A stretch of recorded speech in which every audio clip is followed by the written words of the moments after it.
For today's video mga kamams, mag-imbento tag pampagwapa since ang bugas padayon sa pagsakas. So diri nata sa halagang 60 pesos only kay ang kojiksan which is 55, then ang lemon 5 pesos lang ang gasto.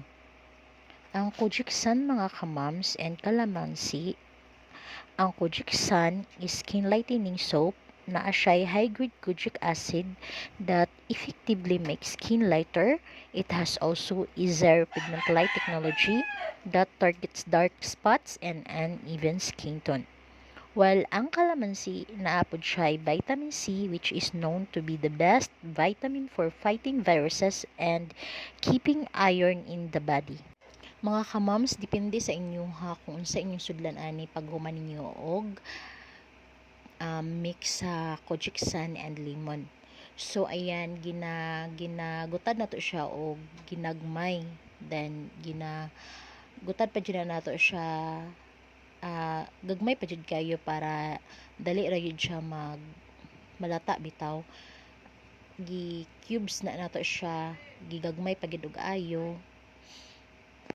Kuti kay siya mga kamams, pero tiis ganda lang ta kay tungod sa mahal ang mga palaliton karon, magporsige gid kog himo ani para dili kayo kung magastuhan.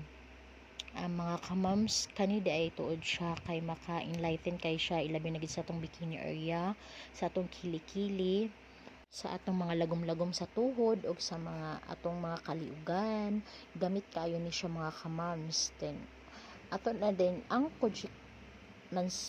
kojiksan is gibutangan na nato siya calamansi, ay full up lang nato ang mga liso para pag mix dili lang kay siya sa gabal. Sa paggamit nako ani mga kamams kay before after ko maligo kay ginababad nako siya, galimit lang kog mga pila ka minutes ay nako banduan para effective gid siya. Mga kamams, effective guys siya mga kamams ay na aprobahan jud nako sa akong kaugalingon.